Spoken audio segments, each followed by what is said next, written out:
this. Robot voice, sort of new. If you haven't been on Zoom a lot, then you might not have heard the robot voice, but consent is cool for sure for it being recorded, but this is going to be recorded so everybody knows, and we're going to be able to post this online so that it can serve as a resource for future engagement. And so I'm going to, I will definitely be posting it on our Facebook page. If you want to go to facebook.com/Lake Street Church, we will definitely post it. This is being live streamed sort of right now. I just got a question in chat. And we will be posting it various places. There might be a website for this sort of initiative as we build on these sort of things, especially we want it to be available, but it's definitely going to be on Lake Street Church of Evanston, and Second Baptist Church, I think, will probably commit to putting it on. I'm not going to put words in Dr. Nabors' mouth, but we can hope. And so it will be available, especially if you want to look around. So I'm going to start by just putting, let's see, I'm going to spotlight for you the folks that are going to be really presenting. I'm just going to be sort of ushering the conversation along and helping us try to see some multi-faith insights and really resourcing conversations about reparations for Evanston, and obviously just general conversations about reparations from a multi-faith perspective. What are the sort of theological or what are the sort of ethical and spiritual groundings for thinking about reparations, what we're going to be up to here. So I just want to give you the biographies of just short ones, because everyone here who is presenting has a lot of accomplishments and has spent a lot of time thinking about this. So we are going to begin. Rabbi Bernstein is a fifth-generation Chicago Southsider who lives in Hyde Park and works as National Jewish Educator for Avodah, as Staff Educator for the Jewish Initiative for Animals, and as an educational consultant for the Jewish Council on Urban Affairs, where he also organizes for police accountability and affordable housing access. He is the author of the 2018 article, which is how I found him, the Torah Case for Reparations, and has taught on the Torah and reparations in many contexts, including the Academy of Jewish Religion Rabbinical School. And so thanks for joining us. Reverend Dr. Nabors is senior pastor of the historic Second Baptist Church in Evanston, Illinois. The 139-year-old church is one of the oldest African-American congregations on the North Shore. Since 2019, Dr. Nabors has been part of the steering committee for Evanston Reparations, the first municipal reparations program in the United States, allocating $10 million to Black Evanstonians to repair historical damages due to racism. He has received over 100 community, church, and ministry awards for leadership and service in New Jersey, Michigan, and Illinois. Thanks for joining us, Dr. Nabors, and for helping plan this. Really appreciate it. Professor Williams was born in Tokyo, Japan, to a Japanese mother and British father. After growing up in Japan and England until age 17, he moved to the US to attend Reed College and graduate school at Harvard University, where he received a PhD in religion. Williams is currently professor of religion and East Asian languages and cultures and the director of the USC Shinso Ito Center for Japanese Religion and Culture and former chair of USC School of Religion. Previously, he held the Shinso Ito Distinguished Chair of Japanese Buddhism at UC Berkeley and served as the director of Berkeley Center for Japanese Studies for 4 years. He's also been ordained since 1993 as a Buddhist priest in the Soto Zen tradition and served as the Buddhist chaplain at Harvard University from 1994 to 1996. Welcome. Thank you, everybody, for being here. I'm Michael Wolf. I'm the senior minister over at Lake Street Church of Evanston. And this is a desire really to resource reparations and think about them from theological perspectives, but it emerges out of Lake Street Church of Evanston's and Second Baptist Church's covenant church relationship to fight racism. And so I'm delighted to have, as a panelist, but also as a collaborator, Second Baptist Church and Dr. Nabors, and just so excited about what we have been able to put together. And so 1 second, I'm going to make everyone co-hosts. I've been so that they can unmute themselves and talk when they want to. Sorry about that. Great. So what I want to invite you to do is to go to Facebook Live if you want to have more people be a part of this conversation. One of the ways that you can do that is by sharing and liking and commenting on this broadcast, and that's at facebook.com/Lake Street Church.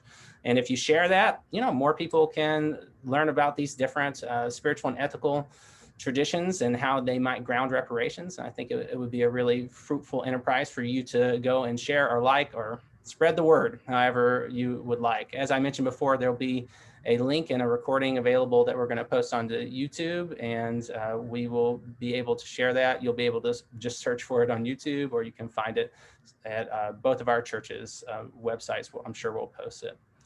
Another thing that I just wanted to mention, because it's something that I wrestled with, is I talked to lots of people. These were the wonderful, distinguished folks who would join me to talk about reparations, but you may notice that they're all men.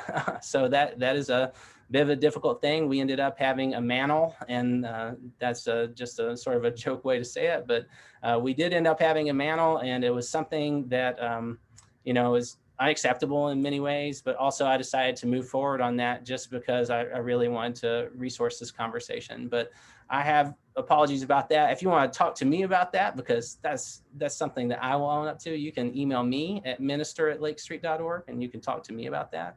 That's fine. But what I want to invite you to do is to post in the chat. If you have any women or non-binary folks who are working on reparations that you want to have conversations with in the future, if you post their name in the chat, I can promise I will reach out to them, and we will see if we can't continue that conversation. So once again, my apologies for that, but sometimes it helps just to name it.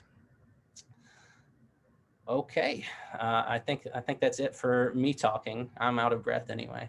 So Dr. Nabors, if you could start us out by telling us just a little bit about Evanston's reparations effort for context, that would be excellent.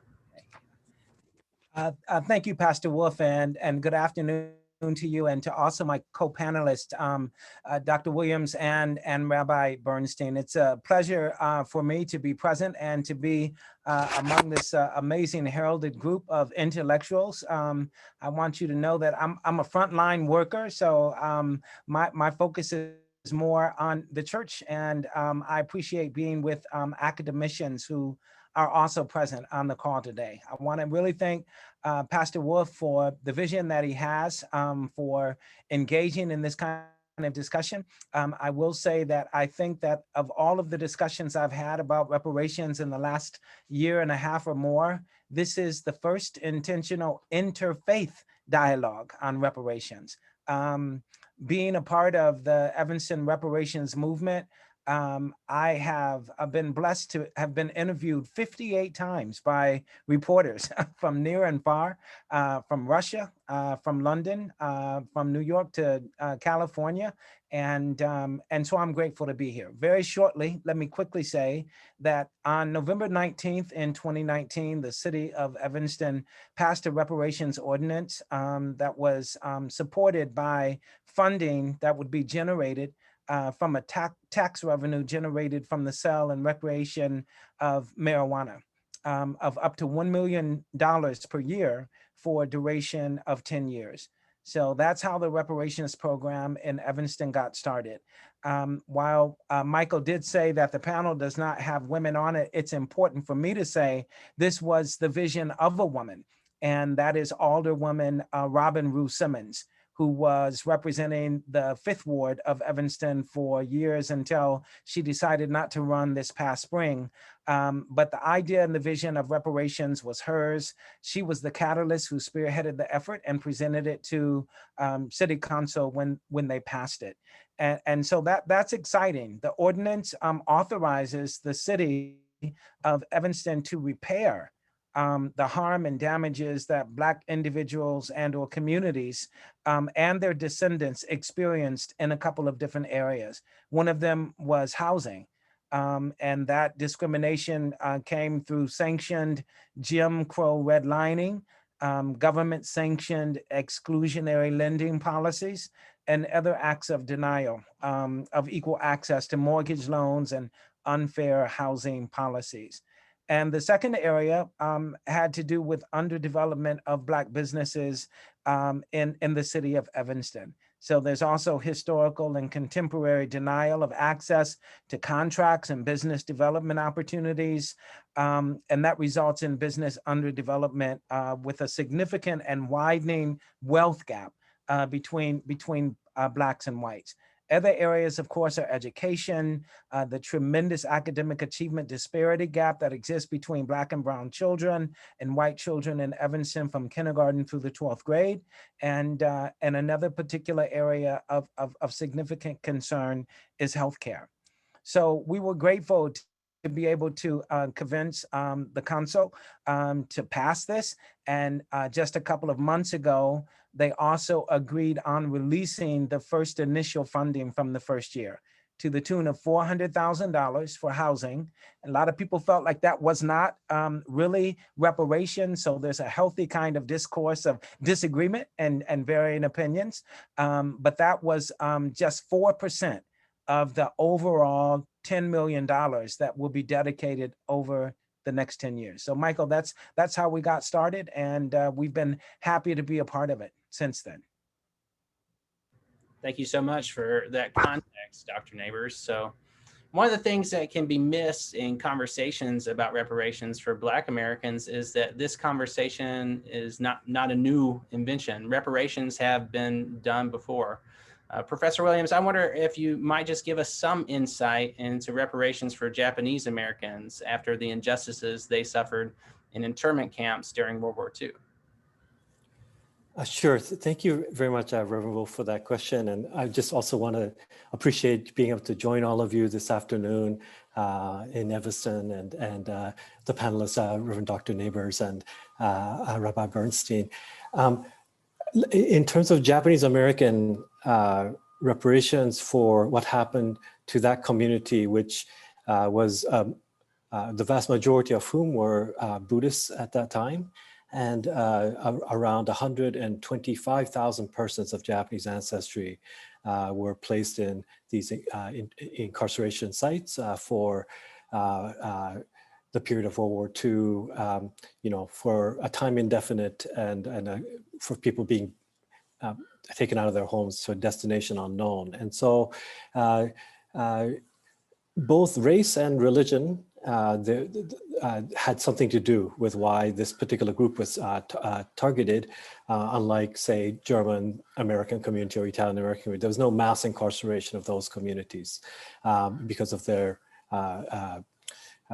let's say their whiteness and their Christian faith. I think that kind of protected that community from what happened to Japanese Americans. So to investigate this type of lack of due process, and clear what the government called the combination of race prejudice, war hysteria, and lack of political leadership, that was a kind of judgment made by a commission that was formed to investigate what happened to Japanese Americans. And the recommendations of this commission on the wartime relocation and internment of civilians was a formal letter of apology from the government, number one, and so a kind of form of acknowledgement.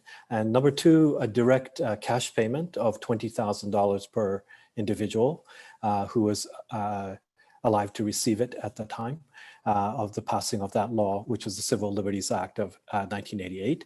And then a Civil Liberties Public Education Fund was also created by that act to educate people in the future generations about what happened to this group back in World War II in the United States. And so I think the key things that might link to what is being discussed today, and although it has been discussed for many decades and for not passed for far too long, in terms of HR 40 and other municipal state initiatives around Black reparations, is that the Japanese American effort, I think, it took some time It took decades of effort by the community in activating the Japanese American community, but also it took a lot of cross-community solidarity to make it pass. At that time, the Congressional Black Caucus, Ron Dellums,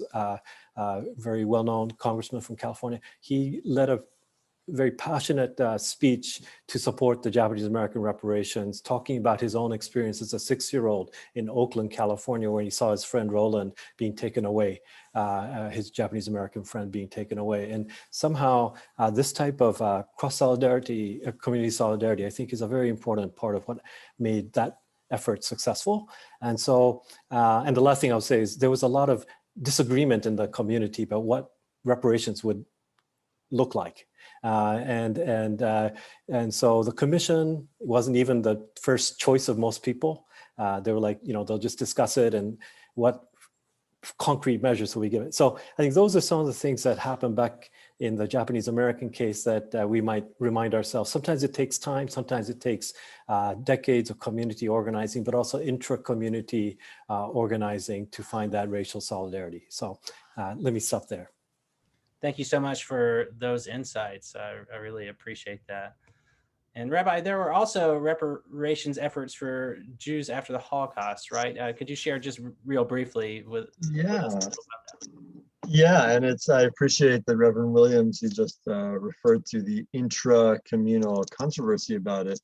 One difference about reparations from the German government to survivors of the Holocaust was that it didn't take decades to happen as American reparations to Japanese Americans was, but starting in the 1950s already, the German government engaged in a program of reparations, both to individual survivors. There's a significant number of American Jews who were able to achieve, financial security because of reparations that they received from the Claims Commission as survivors of the Holocaust, and also on a national front to the State of Israel.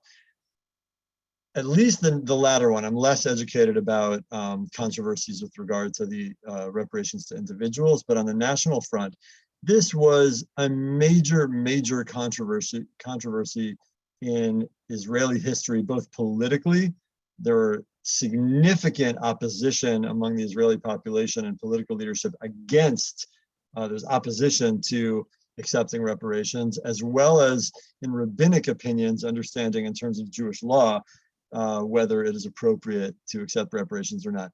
And basically the condition on which the rabbinic consensus emerged, that anyone who approved it,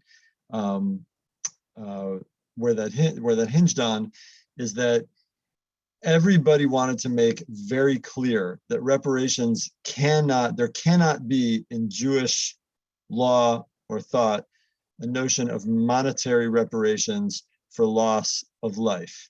There is no monetary reparation for loss of life. This is a major principle in rabbinic law and in biblical law as well.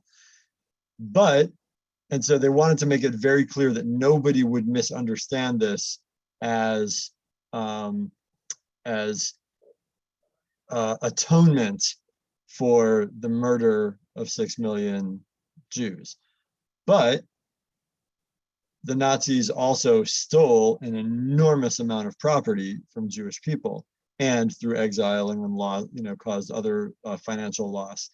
And those rabbinic opinions and political opinions who decided to affirm reparations, which did happen, was based on the principle that anybody who steals somebody else's property is always obligated to recompense what they stole. And I think that is extremely important for a contemporary Jewish political insight into how Jewish thought might relate to the contemporary issues. There is no possibility for reparations for the millions of African people who were murdered throughout the Middle Passage, slave trade, or slavery itself.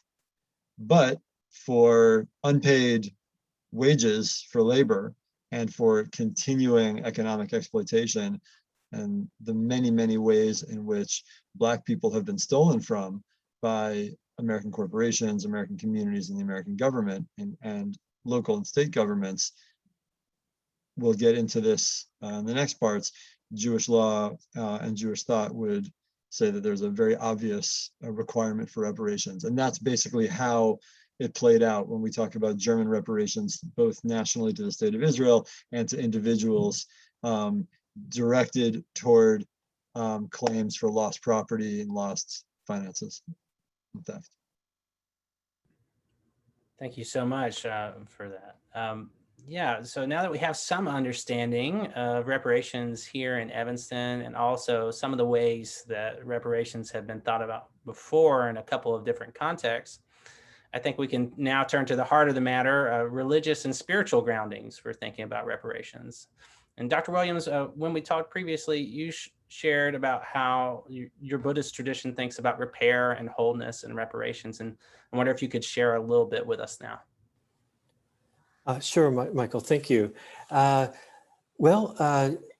think for those of us who are Buddhist, involved in thinking about and trying to act on how do we repair and have alleviation of what in our tradition we call like the kind of racial karma of not just any one person, but of a nation. I think we try to think about it from a little bit maybe different standpoint than what normally the general public might think about when they think about the word reparation, in the sense that I think originally the word reparation itself isn't, I think like medieval France, and there was these masses of reparations for Christ, and kind of very much linked to some kind of idea of an original sin that needed to be kind of atoned for, and kind of through ritual, there's an act of repair and atonement. And I think the language that often gets used around Black reparations is about, slavery as America's original sin. And so it makes a lot of sense why we would talk about it in that way, and that why there are debts that need to be paid and all of that. But for Buddhists, because we don't believe in original sin and we don't have that framework to start with, we have to come at it from a little bit different angle. Ta-Nehisi Coates did once say, reparations is not just about a national reckoning with America's past, but if it's done right, it's actually a really deep spiritual renewal of the nation. And so I think Buddhists think more along that kind of line, and what would constitute a deep repair or deep spiritual repair of the nation from our vantage point, which is that we talk a lot in Buddhism about the word karma, that individuals make acts that either cause harm or alleviate suffering, and that the whole of the Buddhist tradition is about alleviation of suffering. That's our one and only goal in our tradition.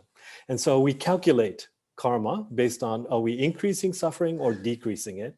And when it comes to racial suffering, including racial suffering that's not just in the body, but the mind, and not just in one moment, but in many moments, even over generations. How do we attend to that? How do we heal that? And one of the metaphors that we use in my tradition, Japanese Buddhist tradition, we call it kintsugi, K-I-N-T-S-U-G-I. Kin means gold, and tsugi comes from the Japanese verb tsugu, to join. So gold joinery, and it's a tradition within our classic ceramic tradition, where if you have a favorite or valuable teacup or plate and you drop it, or like the ceramic piece breaks, instead of throwing it away, our tradition says we should mend and repair it. We use this lacquer resin thing to kind of join it back together. That's a tsugu. And then we actually adorn it with gold, this kind of gold paint on the surface lines. And we call this tradition of repair kintsugi. And it's got to do with this idea that instead of, when something is broken and hurt, instead of trying to forget it or throw it away. We actually, the act of remembering and repairing is healing, and that we remind ourselves of that crack line with gold. So in this case, it could be gold as monetary gold, but also gold is just something where we enhance our reminders. And so to us, I think the idea of reparation has to begin with acknowledging reality of America's racial karma and what we inherit. You mentioned at the beginning, you know, I immigrated from Japan. I became a US citizen just last year on Juneteenth of last year. So it's just about 1 year as a US citizen. And in terms of citizenship, I feel like as a Buddhist and as a immigrant from Asia, like what do I inherit as a new American? All other people who are old Americans, what do we inherit as a karma that passes from generation to generation with all these hurts that are not addressed, not acknowledged, not repaired, and the gold is not put on there? I think that's the thing that I have been trying to talk about within my own community of American Buddhists. Wow, such a poignant image. I really appreciate that image and way of thinking about things. I really appreciate it. Dr. Nabors, you, if we could follow up on that, you've been a forceful advocate for reparations here in Evanston, and also a thoughtful thinker about that, about reparations and how we might approach it. I'm wondering if you could speak to some of the Christian resources here for thinking about reparations and how we might do that. Uh-oh, you're muted, Dr. Nabors. Yeah. Thank you, Pastor Wolf, and Dr. Williams. Thank you so much for that enlightening perspective from your Buddhist lenses. I have not heard that before, and that was very helpful and very, very instructive. Especially the last thing that you said. Coming in as an American citizen, what do you inherit in terms of not only the privileges but the pains, you know? So that was very eye-opening for me. Pastor Wolf, for me, one of the things that we did in our dialogue about reparations and trying to shape it and put it together and put it into some kind of form, all unofficially, you know, with a group of people, is that for about 16 months, we had a phone call every week, and I was asked to begin our conversation in prayer and to end it in prayer. So I think that's very, very important to know that however this structure has come to be, and it's still a work in progress, it has been done through that reflective and meditative moment of being able to appeal to a higher source, to ask for divine intervention, to enter in to whatever decisions that we would be making and moving forward with. So I think that piece is important. The other piece, Pastor Wolf, is that the Christian tradition itself is filled with examples about the importance of reparations. Dr. Carrie Day, who is an outstanding African-American woman New Testament scholar at Princeton Seminary, has suggested that any dialogue about reparations historically is not only political, but it's also religious from the lenses of Christianity. And the first dialogue about reparations, of course, came early in the evolution of our nation.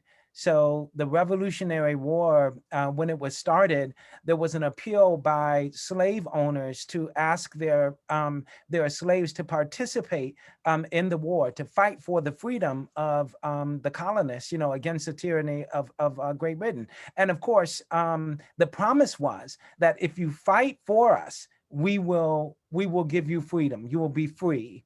And of course, in just about 99% of those cases, that did not happen. So slaves fought, but they were not free. The same thing happened in the War of 1812. And then in the Civil War, at the conclusion of the Civil War, a Union general, Robert Sherman, actually made a statement that every single male slave that was freed would be granted 40 acres and a mule to begin the process of freedom. And we heard about from Dr. Williams about the Japanese receiving $20,000. So that never happened, however, and it didn't happen because of the rise of racism, because of the birth of the Ku Klux Klan, because of the Great Compromise that was led by Rutherford B. Hayes. Those of us who are American historians, so to speak, know that all of that stopped the progress and the movement that Blacks were beginning to receive at the end of the Civil War during Reconstruction. So you had 10 amazing years where Reconstruction didn't bring reparations, but because of freedom, Blacks were given an opportunity to engage politically. So you had Black people that were elected to Congress. You had Hiram Revels, who was the first Black senator in 1870, representing the state of Mississippi. You had James Lynch, another United States senator. You had a lieutenant governor from Louisiana. Pinchback was his last name. So all of this progress was being made. Churches were being founded. Insurance companies were being started. Funeral homes were starting. All of that. Cities were actually being constructed through the genius of Blacks, simply because they now had freedom to be able to engage their own gifts and talents that God had given them. Well, of course, all of that changed in 1877 with the Great Compromise. The northern troops were taken out of the South, and then racism just grew, by leaps and bounds. So from a Christian perspective, we will go to a particular text, and the primary text to me for reparations is Luke chapter 19. And Michael, I'm sure you're aware of this story about Zacchaeus. Well, Jesus is on his way to Jerusalem, and he's eventually going to be crucified there, right? But he stops along the way in a little place called Jericho. He's going along, and there's a little fellow who's a tax collector named Zacchaeus. And the tax collector wants to see Jesus really bad. So he's so small, he can't see over the crowd. So he runs ahead and climbs a tree. He climbs a sycamore tree so that he can see Jesus. And Jesus comes along, he looks up and sees this guy in a tree. And he's a distinguished fellow in the community, a tax collector, somebody of some wealth. And Jesus says, "Come down, I have need of you today. I want to go to your house for dinner." So you all have to forgive me. I'm a Baptist preacher, and then this is Sunday as well. So you have to forgive me for trying to share this story. So Zacchaeus comes down. He invites Jesus to his home. Jesus comes to his home, and he's so incredibly influenced by this holy Jewish man, Jesus, that he says, "Listen, if I've done any wrong to anybody, I'll give half of what I have wronged them. And then if I've really wronged people, I'll give them twice as much as what I have taken from them." And that's a real case for reparations. And then you have all of these other Christian sayings that Jesus talked about and shared. You have to love your neighbor as yourself. We have all of these amazing texts about being able to give. If you have two coats and your neighbor has none, give your neighbor one coat. These are just really deeply embedded into the theology of what it means to care for others that do not have, to care for the least and the lowest, the left out and the unlucky, those who are suffering around us. And that then becomes a part of the very essence and the foundation of our Christian faith, to take part of what we have and to share it with those who are suffering. And none of those texts actually say you can go up to your neighbor who is suffering and interrogate them and ask them how they got into the situation that they're in. It doesn't say that. It just says, if you see somebody who is suffering, then what you have to do is you have to give of yourself from the gift that God, the divine one, has granted you, so that they may be able to suffer less. And of course, I think the rabbi can speak on this better. I've always been frustrated, Rabbi, with the year of Jubilee. I always get that mixed up, but it sounds so promising. The year of Jubilee, and the fact that every 49 years, people come together in the Jewish faith, and in the 50th year, they're able to forgive so many of the wrongs that people have done, so that there's almost like a clean slate for starting over. So Christians, I think we probably misinterpret that a lot, but what that means for us is that there is an opportunity for people of faith to be able to utilize what God has given them to address the hurts and the pains that other people are experiencing. So for me, reparations is all about, yes, it's political. And we want HR 40 to pass in the House of Representatives and then to be taken on to the Senate and to be approved. But at the same time, there is a Christian, spiritual, religious desire to try to right all of the wrongs that have been done and to repair the damages that people have suffered. And in this case, of course, Black people, not just back to slavery, but wrongs that Black people are suffering even today in 2021. Thank you so much for that powerful preaching, teaching, explication. I appreciate that so much, Dr. Nabors. So Rabbi Bernstein, let's turn to you. You've spoken powerfully to me and also written about this idea of confessing the sins of our ancestors and also what reparations looks like more generally from a Jewish perspective. Could you just share a little bit more about that? Be happy to, thank you. And I'll do it in the reverse order of how you asked it. I'll work from the backwards forward. It's really as simple as this. The core Jewish story. If I was gonna try, if somebody wanted to learn, as one Talmudic story tells, like the Torah while standing on one foot, it's the story of the liberation from Egypt. Everything else in the Jewish tradition is commentary on the liberation from Egypt. The Exodus from Egypt, the liberation from slavery. And when the Torah teaches about the liberation from slavery, the Exodus from Egypt, it's the Exodus from Egypt with reparations. Pretty much every time the Torah talks about it. From the very first time of the great reveal in Genesis 15, when God tells Abraham in the covenant between the pieces, that kind of tripped out night vision, Genesis 15. And it's the first time that God tells Abraham, who is wealthy and not worried about finances, but is very anxious about having children. And God says, here's the deal. You're going to have a lot of children and they're going to be exiled. They're going to serve, be an alien in a land not their own and serve them, and they're going to abuse them. It's going to be 400 years. And afterward, they shall come out. But it doesn't stop there. It's not just the Exodus. It's afterward, they shall come out with significant property. Acharechen yetzu b'rechush gadol in Hebrew. In Exodus 3, during the heart of slavery, when Moses in exile meets God at the burning bush, and God gives him his charge to go back and lead the liberation of his people, God says to Moses, I know that the king of Egypt will not let you go except by a mighty hand. I will send my hand and smite Egypt with all my wonders, and after that he will let you go. And I will give this people favor in the sight of the Egyptians, so that when you go, you will not go empty. And then it gets very specific, but every woman shall ask of her neighbor and the one lodging in her house, silver items and gold items and clothing. And you shall put them on your sons and upon your daughters, and you shall empty out the Egyptians. On the eve of the Exodus itself, after 9 plagues, on the eve of the plague of the slaying of the firstborn, God actually pleads with Moses, speak please in the ears of the people, that they ask each man of his neighbor and each woman of her neighbor silver and gold items. And then indeed in Exodus chapter 12, when the Exodus is actually narrated, the children of Israel did according to the word of Moses. They asked of the Egyptians silver items and gold items and clothing. And the Lord gave people favor in the sight of the Egyptians, so they let them have what they asked, and they cleaned out the Egyptians. So a lot of property. Every time the Torah talks about the Exodus, beforehand and during, it's the Exodus with property.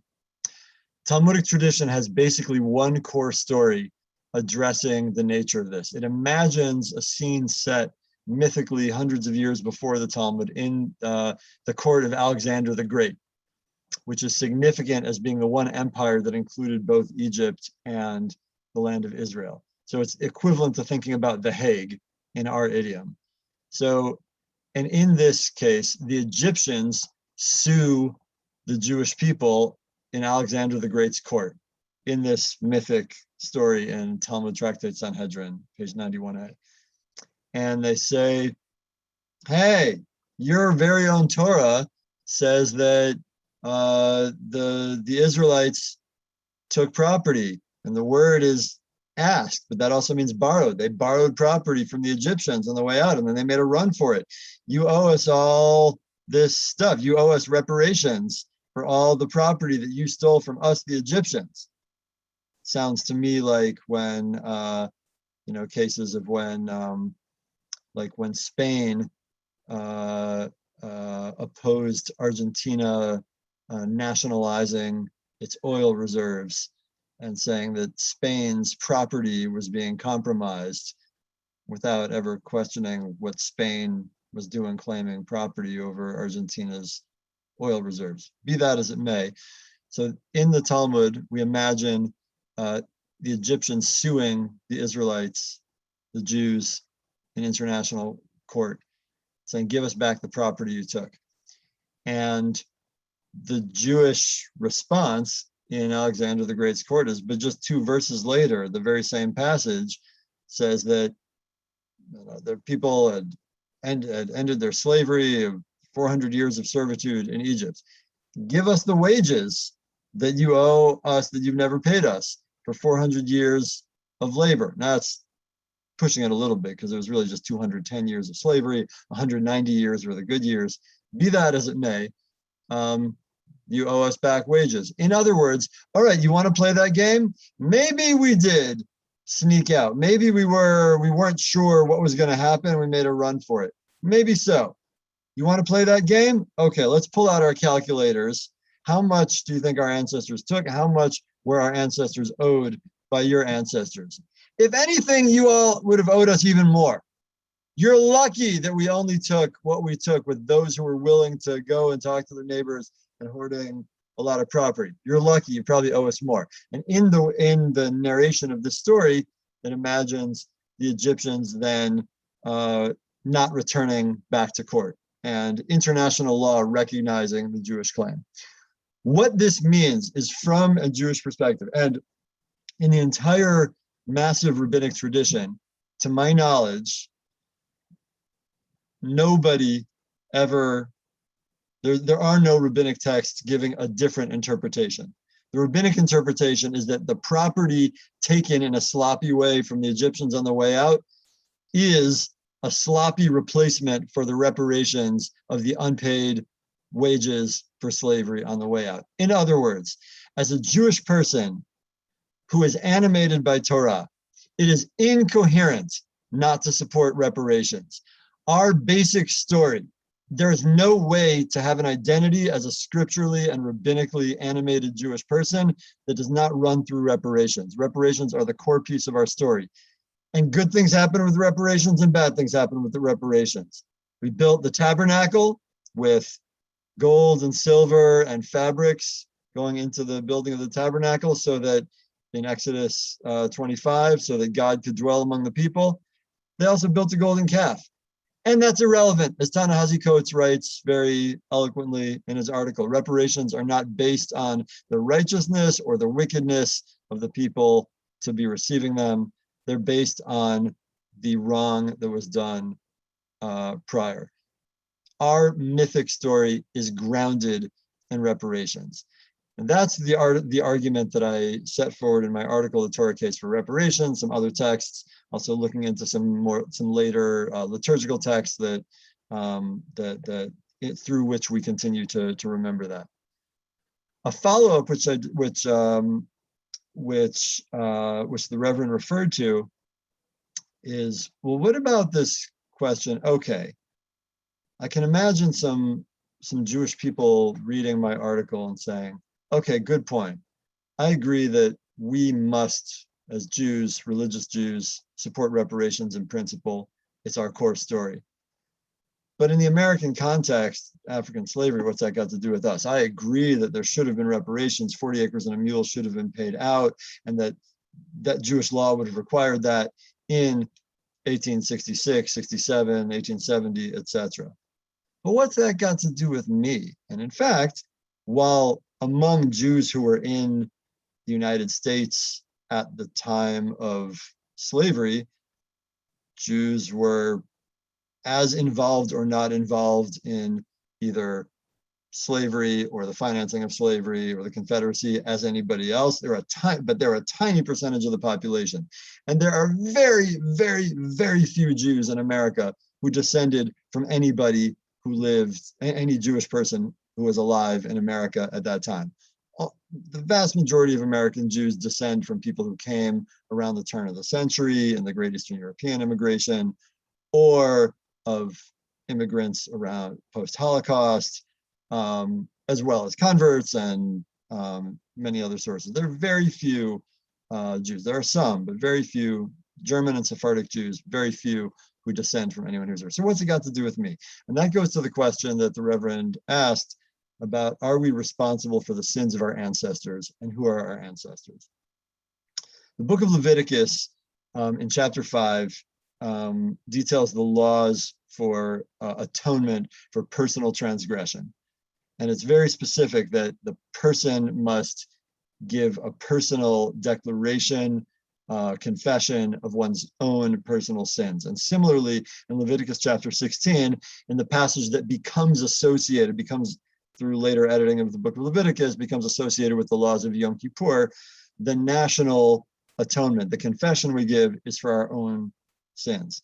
However, in the curses of Leviticus chapter 26, the 26 or 28, the Torah, which is really the process of corporate multi-generational sins, the Torah says that after generations of punishment and recalcitrance to repent, you will melt away, you'll be punished not only for your sins, but the sins of your ancestors.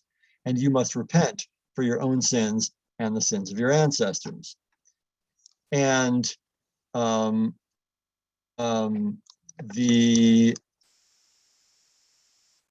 rabbinic tradition gets very nervous by this and asks, well, wait a second, the book of Deuteronomy says explicitly, parents shall not be killed on account of their children, nor children on account of their parents. How could you say you're going to be punished for your own sins and the sins of your ancestors? How could that be?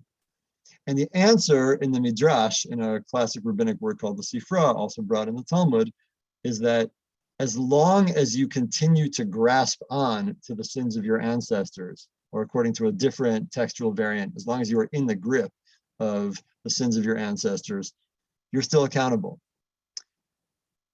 I think, the work of so many scholars, as well as the common sense testimonies of Black people uninterrupted forever, it's abundantly clear that we as a nation, we as a community, are still minimally in the grip, and in many cases actively holding on to the sins of our ancestors. And we're accountable. The sins have not been ever totally undone. You can't separate Jim Crow laws or contract selling in Chicago or the 2008 housing crisis. Those sins are really continuous with the sins of slavery, as Coates himself wrote so eloquently. And the sins have been ongoing. There's never been recompense, and we're holding on to them.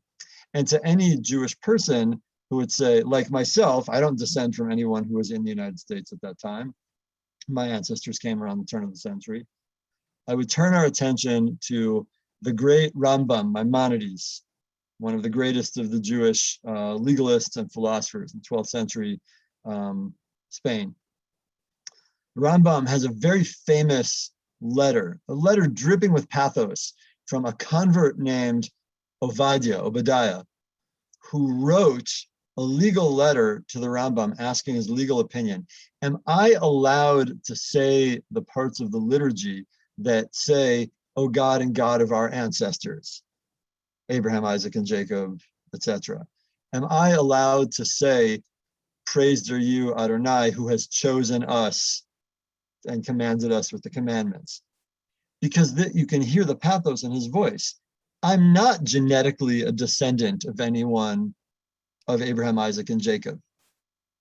I chose into this covenant. And the Rambam writes back with both pathos and great force, saying, yes, of course, by entering into this covenant through conversion, you become the descendant of Abraham, our father, and you become accountable to the entire weight of this tradition. You were, as it were, standing at Sinai, receiving the commandments and are obligated to it, and also carry the blessings of it. That's what conversion means.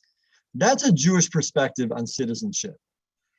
I, as an American who am protected by the US Constitution, And whether I like it or not, whether I stand or sit for the national anthem, I'm protected by it. But all the more so for anybody who has ever used money that has George Washington's face on it as their own home currency, and who has who's ever gone to a July 4th picnic, or who got excited about Hamilton, not just because they're a theater geek, or who's ever referred to Jefferson and Washington and those other slavers as the founding fathers, then they're your founding fathers. And even if you don't, even if you sit for the national anthem, and even if you do not salute the flag, you're still protected by that Constitution. And the Jewish tradition, Jewish law, our perspective internally about conversion is to such, once you are in, you carry the full history with you. Washington and Jefferson are our founding fathers for the Declaration of Independence. They're our founding fathers for slavery and its debts. And from the Jewish perspective, in my read, it is totally incoherent not to lead with a politics of reparation. And to me, it should be obvious we should get to the point that when any elected official wants to pander to the Jewish community and they don't do their homework, they're meeting with some Jewish group and they want to give their stump speech of what they assume all the Jews want to hear. I would love us to get to a place where instead of them going into some rant about how much they love the state of Israel, which is one of the most contentious, non-agreed upon areas of issues in the Jewish community, I would love for when they haven't done their homework and don't know what they're talking to us about, that they go into speech, of course, I'm a signatory of HR 40, I support reparations, because they know that that is the core Jewish story. I'll leave it at that. Thank you so much for that perspective. It makes July 4th celebrations even more complicated perhaps than they would have been previously. And I love that idea of in the grip. I think that that's a really powerful image, and I want to sit with that. So one of the central commitments of this panel is really that the spiritual and religious traditions offer resources for grounding the work of reparations in that work of repair.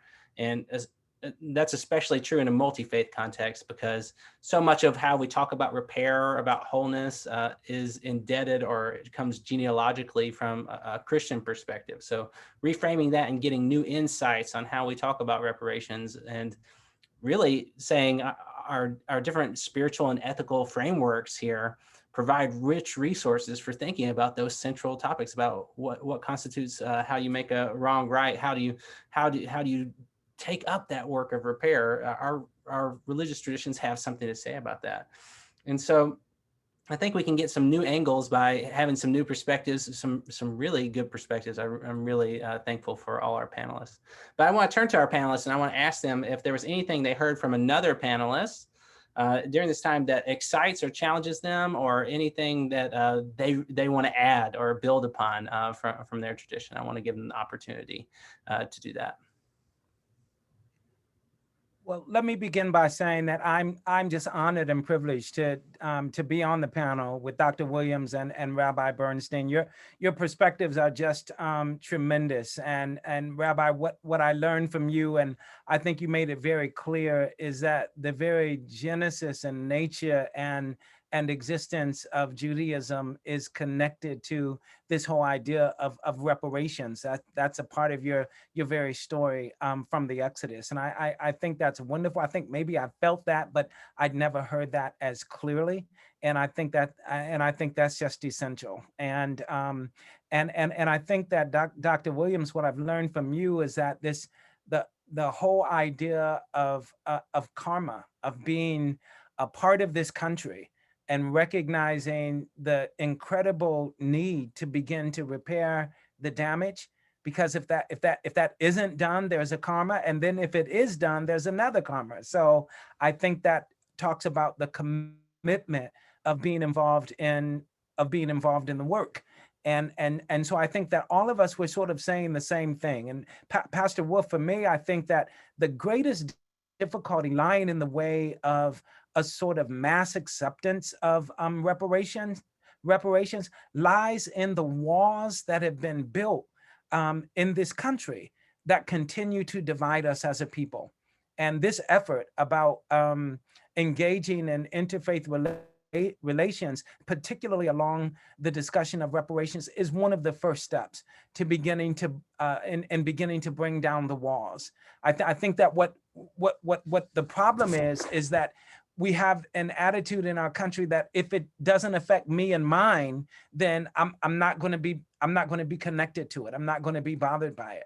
But when I think about the sort of the two key, I'm not going to say, Rabbi, that they're linchpins, but two of the key instructions in the Jewish faith, it seems to me, are you shall love the stranger like yourself, right? That comes strongly from the Torah. But then that Mishnah, something that I remember, you can probably quote it, but it was just this endearing little phrase.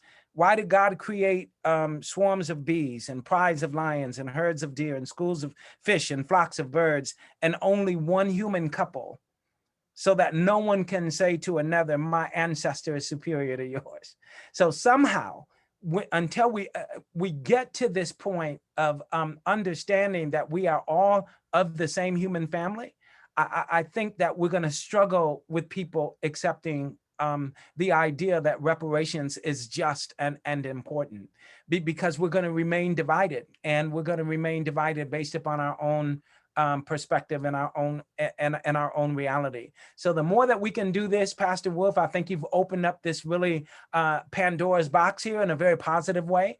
The more these conversations can be had, I think the greater it's going to allow reparations to be a general and regular discussion for all people in this country. And I want to set a proposition here, because we're coming out of COVID-19. I like to offer this as a sort of next step. Dr. Williams, the next step might be actually inviting Rabbi Bernstein and I and Pastor Wolf sometime in the winter, like January, and it gets cold here in California, in Chicago. Invite us out to California so that we can do an in-person panel discussion. And we can also get away from these Chicago winds at the same time. So I'm going to throw that out there. But again, no pressure. Again, thank you all so much for this opportunity, really. I'm happy to do that and host you at my temple or at my home for a meal. It would be lovely to I think, reparation is also about just respect and connection with everyone from different faith backgrounds, ethnic communities, et cetera. So this is a part of repair that's beyond one piece of legislation or one piece, like we have to do that work too. So thank you for that suggestion, Reverend Dr. Nabors. I feel like that word karma you mentioned, this in Buddhism, we have idea called intention, action, and reaction, those three trains. And I feel like I heard in your talk a lot about the idea of like, what is the Christian intention, about repair and healing of suffering and people who are hurting, and to do, right by that wrong that was causing them to be in that situation, a kind of notion of justice. But also I heard the kind of third note as being one, the reaction to that should be one that has something that really does heal, about forgiveness, reconciliation, all of those things. And I feel like that's the kind of arc that we may need to kind of imagine in our communities beyond kind of what cities, counties, states, and the national government does between our faith communities as well. And that's one of the things I was kind of when Rabbi Bernstein, you talked about this idea of the Jewish story being the reparation story, that it's about the liberation from slavery as well as the exodus from Egypt.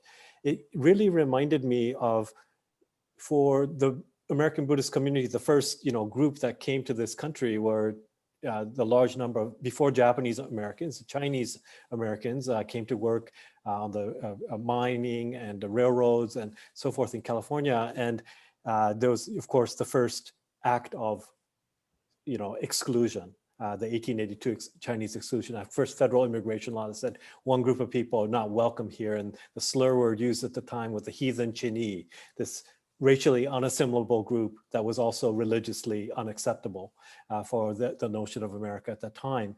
And the person that spoke against that in that rising tide of anti-Asian sentiment in the years prior to the passing of that act. 1869, Frederick Douglass gave that famous speech in Boston, the Composite Nation speech, where he talked about the nation being composed of many different ethnic groups, including people like the Chinese and many different people of different faiths. And but the other thing he said in that speech that was so important, as he was defending people immigrating, migrating, fleeing situations to come to America, he was also saying, you know what, the reason why maybe immigrants are voluntarily coming here is because of the wealth of America built on the back of slavery. And he made this interlink between the racial karma of chattel slavery and immigration policy. And I think that was a powerful insight back then. And it's one that I think for those of us who are recent immigrants, or who in many of our, especially Asian American Buddhist community here, have come in the, some more recent decades of American history. But that question of what do we inherit? What are these structures that we inherit? These are all things that must be considered, but then how do we shift it? And that's where I go back to that idea of like, what's the right intention we need to put out there that's going to have the correct action and then also reaction. And if we start doing that work and do it together, because that's what the last thing I'm going to say is, in Buddhism, we have the idea like, you can't become free by yourself, because the ourselves is actually interlinked with everyone else. That's therefore freedom is only done together. And so I hope we can partner up in these type of projects of liberation as well. Thank you so much for those resources, Dr. Williams. I really appreciate those perspectives, especially some of the really rich historical ones and some of the antecedents to our moment and the ones that are interconnected with our current moment. I really appreciate that. Okay, there's some resources being posted in chat, so that's also good. I think now we'll just take an opportunity. Thanks for coming to the panel, and we want you to participate too. If you've got some questions, then we want to open it up at least for the next few minutes for you to ask a question to our panelists. Then we would be happy to I'm sure they'd be happy to discuss with you.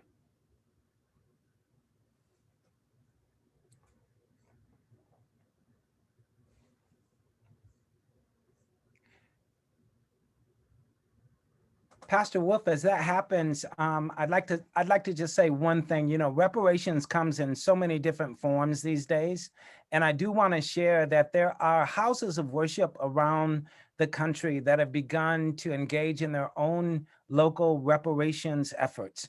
And one of them is an Episcopal church in Baltimore that recognized the damage it had done to the Black community that began to grow around it.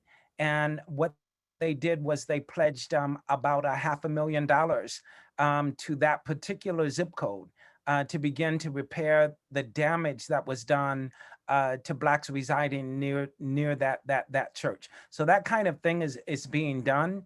And I would be remiss if I didn't say, here in Evanston, we've actually begun a nonprofit organization called the Reparations Stakeholders Authority of Evanston. That has partially been the result of the work of Robin Simmons and Dino Robinson and myself and a couple of others. And we are an organization that is also receiving money for reparations that is independent of the $10 million in the with the city. So these kinds of things are being done, and we want to encourage other communities around the nation to have the initiative to begin to do the same thing. So I wanted to throw that out there.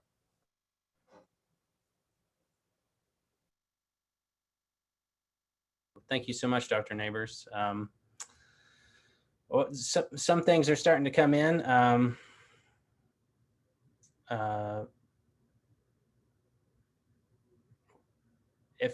If we have some ideas for the folks in Evanston here, maybe Dr. Nabors, what do you think is there a message to our spirit that will resonate with all of us and bring us on board with reparations? I mean, if you're here and you're listening to this, you're probably, if not on board, close to it.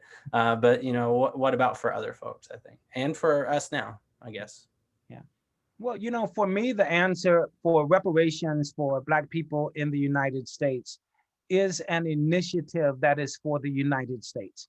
It's not just for the Black people that will be receiving the reparations funding. It will make our nation better. It will make everybody who is a part of the citizens and the residents who live in this nation, it will make us better. Because what will happen is, it will not happen right away, but the real goal is to begin to diminish the wealth gap that exists between people of color and whites. And that is a part of the process of reparations. And I think that can happen. In Evanston, you all, the gap between the average white family and the average Black family per year is $40,000. There's a $40,000 a year gap between white families and families of color. So to begin to try to make efforts to diminish that gap is to make our community a better place. So the reparations in Evanston is not just going to benefit the Blacks who receive part of the $10 million, but it's going to make our town a better town because we're taking ownership and we are addressing the social justice issue of our day. And we're doing it together, not just Blacks and whites and Latinx and Asians. Everybody is in this together. So I think it's going to make us all better people. Yeah. Thank you so much for that. One practical question. Somebody loves Michael Dyson's idea of personal reparations, setting up an IRA, individual reparations account, and using it for reparations. What do you each think of this idea?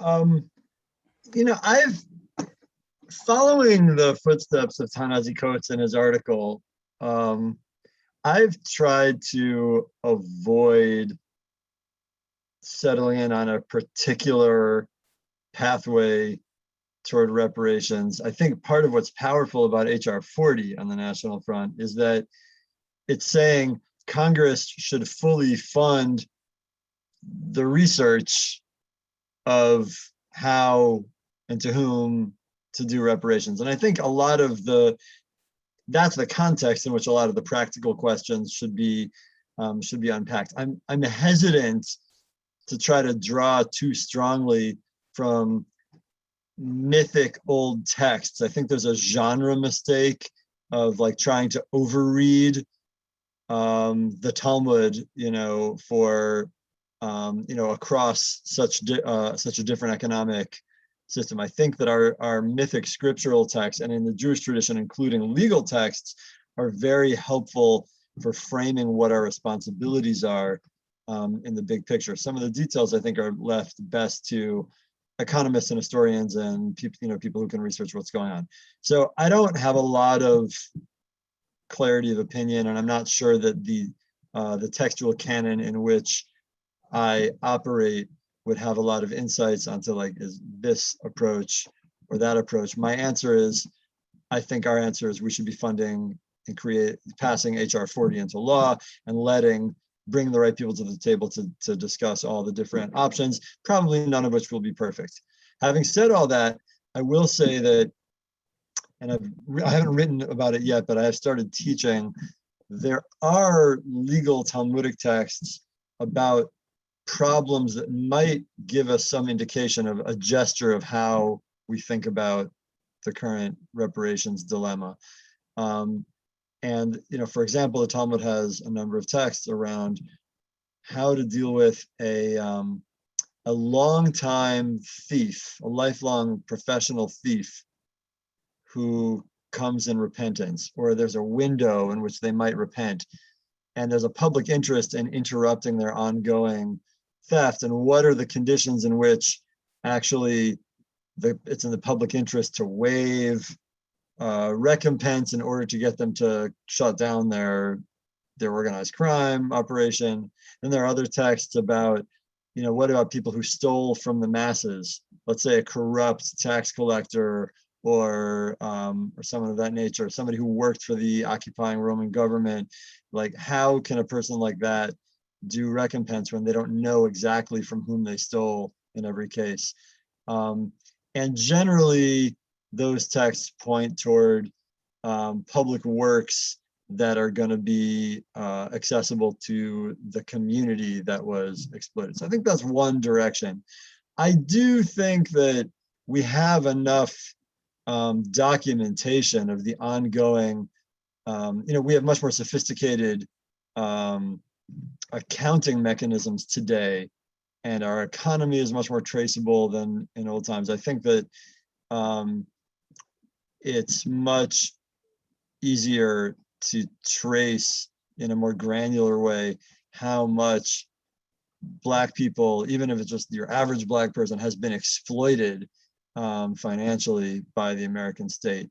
I think that'll be somewhat easier. We're going to start before HR 40 gets passed. We'll see more and more of these examples of like a university that was founded on slave money. There's a community at the University of Chicago, which was founded on the dowry Stephen Douglas got when his father-in-law sold 4 slaves to for his marriage settlement. So I think you'll start to see those examples, and where you can more directly trace who were the individuals and who were their descendants. But I think in the big picture, when we think about really grappling with the national disgrace for all Black people in America, let's pass this congressional law and make sure that it's properly funded and staffed so they can duke it out on that level. I'm not sure the Talmudic tradition would have particular insight on Michael Eric Dyson's proposition versus some other proposition for the exact benefits and demerits. Well, Dr. Nabors, you want to get in on that? Okay. Yeah, well, so I'm telling my age, but I went to school with Michael Dyson many years ago, and he's a good friend of mine. He's been a friend for many years. He is one of our brilliant Black intellectuals in this country and has been an engaging scholar for many, many years. I have a different vantage point than Dr. Dyson on this particular issue, and that is because the effort to get reparations for Black people has almost been an impossible task to begin with. And to then think that there would be funding for every single Black American, at last account, that's 42 million. If there are 42 million Black Americans, how much money realistically will they be able to receive to set up an IRA account? If they got, I don't know, if they got $1,000, I think that's almost $50 billion that we would be asking for from the United States government. I think that's a hard ask. I don't think that it's going to happen. And I don't think $1,000 is very much with regard to reparations in the first place, especially when you start talking about an IRA account. So I think that logistically, it's just literally impossible for that to happen. But I do think that money ought to be channeled to initiatives in communities around the nation where there are Black people, and that there ought to be some recompense for the damage that was done in specific areas, right? We think about the great riots that occurred in 1919, even here in the city of Chicago. We think about Tulsa, Oklahoma. We think about Detroit, Michigan. There are some areas in our country that still have the ravishing effects of riots that occurred in the 1960s. I think that there ought to be some repair that is done because of what happened during that time, specifically channeled to those areas. I also am a big fan of what we call HBCUs, historically Black colleges and universities. Dr. Williams, half of me wanted to go to USC when I was coming out of college, but out of high school, but I want to say it was probably because of the weather more than anything. But I think that these HBCUs and what they've been able to do specifically for generations of Black people since they began, they ought to be also considered for targets for reparation funding that can go to helping to continue to produce brilliant minds and brilliant young Black people to go out into this society and world and make a difference. So those are some of my perspectives. Thank you so much for that, Dr. Nabors. We're drawing near to our close time. I said 80 minutes on the panel, and you know, I like to end when I say I'm going to end. I want to thank our lovely panelists. Thank you so much for being here, being part of this conversation, resourcing some different ways and some different avenues for thinking about how our spirituality, our religious traditions might inform our approach to reparations. It's been really great. It's been really enlightening for me. I'm so glad it was able to come together. This is part of, like I said, our partnership between Second Baptist Church and Lake Street Church of Evanston. And we're going to be having probably some more conversations, depending on where this goes, multi-faith conversations. If you want to stay in touch about that, and you're not a part of those two congregations where things will get announced pretty clearly, then you can fill out this Google form and give us your email, and I'll shoot you an email when we're doing something the next time. But please be sure to do that. And thank you so much to our panelists for the conversation. I really appreciate your time. Thank you so much for having us. Thank you so much. And I will remember inviting you all in January. Yeah. Thank you, Dr. Wood. Now listen, we'll pay on our own dime. I'll pay on my own dime. I just want the invitation, somewhere to stay. Okay. No pressure, like I said. But thank you, everyone. Let's continue the conversation. And on this Juneteenth weekend, let's have more conversations about reparations. Just because you saw a conversation modeled here, one of the commitments is that you also can talk about it and you can have conversations. And those are really important in our community. Thank you so much, everyone, and have a great day.